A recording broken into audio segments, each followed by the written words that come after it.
So to YouTube, it is Rashad Smith, and as the title says, this video will be a review of the original Star Wars trilogy, as I finally settled down and watched them on Disney Plus.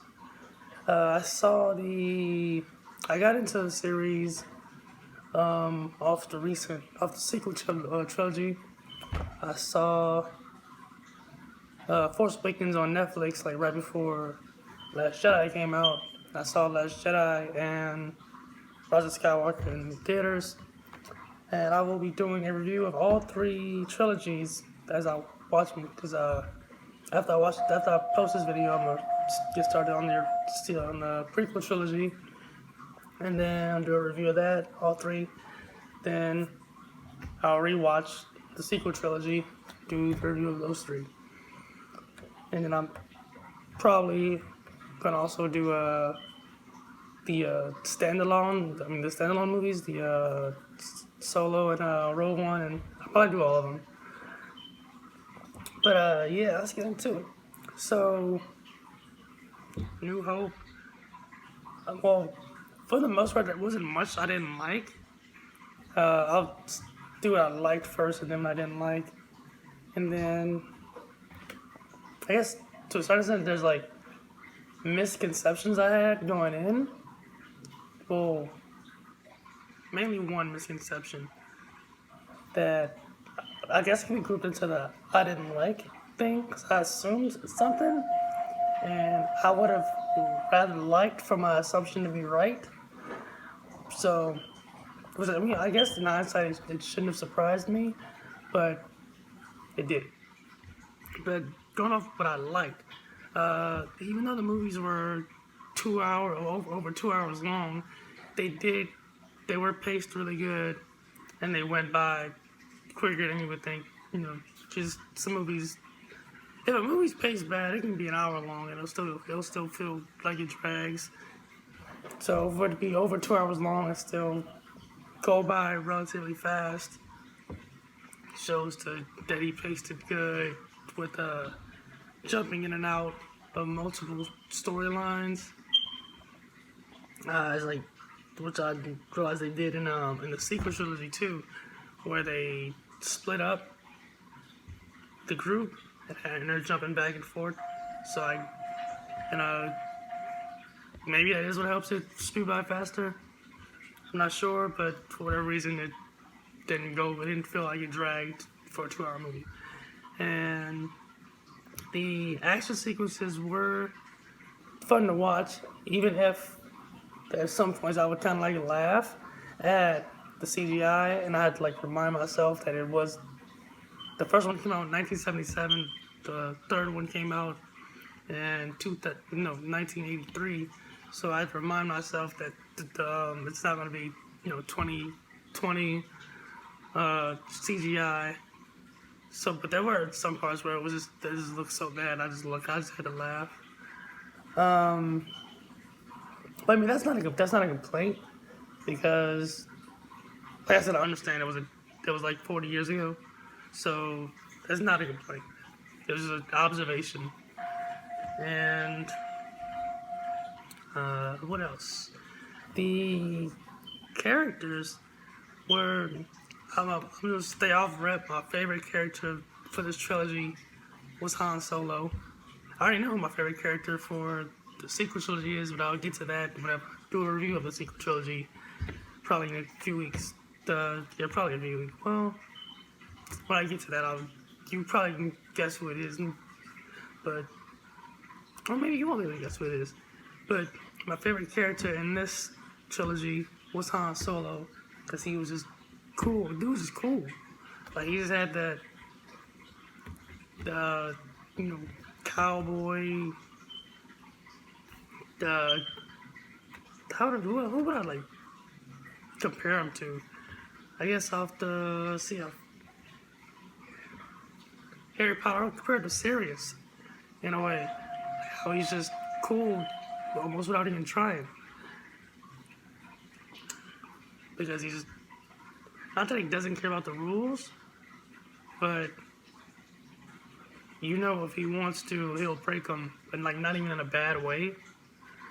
or for a bad reason. But he just comes off as really cool. And even with the line, the "I love you, I know" line, which I already knew about that line ahead of time because it was on like a What Culture list of ad-lib lines. Apparently, in the script, he was supposed to say "I love you" back, and this was toward the end of Empire Strikes Back.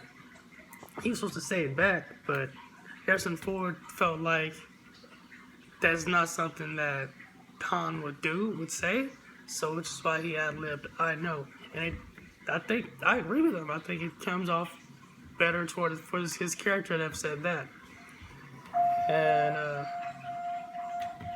yeah. But I mean, the other characters. I mean, was Luke was good. I mean, I didn't have any issues with him. Um, just a standard protagonist, I guess. Nothing that made him stand out as like the anything more than that, I guess. And same thing with Leia. No, nothing. I mean, well, I guess I liked her leadership or her leadership style, or I like that she wasn't just a damsel in distress. You know what I mean? She had like some fire to her at least. And that was good to watch. C-3PO was good for comic relief and entertaining. And who else? Vader, which I guess ties into the one thing I was going to say about my one misconception. I thought Vader would be just this ruthless, if not ruthless, I'd say I thought he would have more of an iron fist than he did. He sometimes came off as a bitch. Like, I thought he would be more in control and more of a boss than he ended up being. And I didn't like seeing that. Because I'm like, he looks so cool. And I'm like, he should be like boss, like how like I say that Kylo comes off as more of a boss than he does. And that although like Kylo has his own issues, his struggle, he seems I would say I guess a little bit more in control of what's going on than Vader ever does. Cause like people were like talking to him all kinds of crazy, like other like members, and sometimes he put the force on him, but sometimes he didn't. And I'd be like, why did you let him talk to him like that?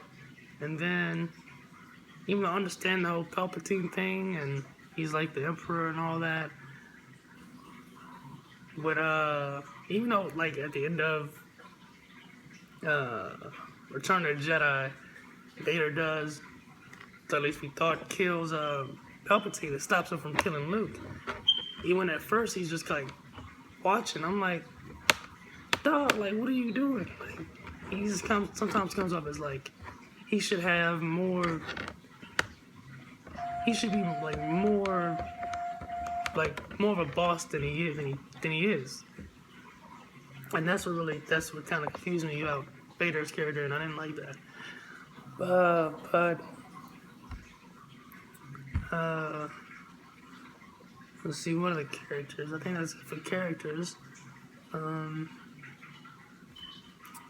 We get to let's talk about plots.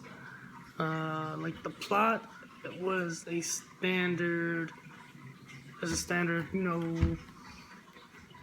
underdog hero's journey from start to finish, from the start of the first movie to the end of the third movie. That's pretty much just the standard plot for a fantasy movie or sci-fi story. Same as like a Harry Potter story, or same as the story for the sequel trilogy. Probably the same story for the prequel trilogy. There's like nothing much to say about that. Like, nothing about it. I mean, it's not to say that it was like boring or anything. I'm just saying it wasn't. I mean, it was executed in an entertaining way, but it wasn't nothing new that I haven't seen before, or nothing that's like mind bending twist on the formula. I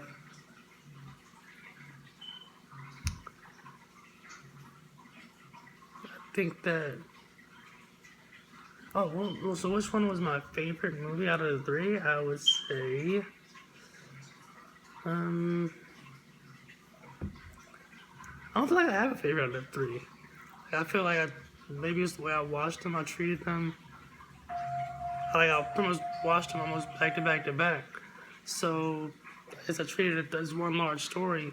So I don't really have a favorite out of three of them. I don't think.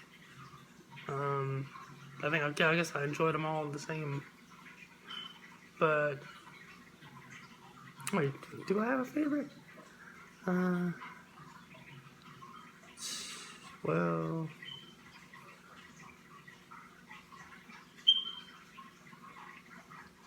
maybe the second one. Well, either the second or the third one. I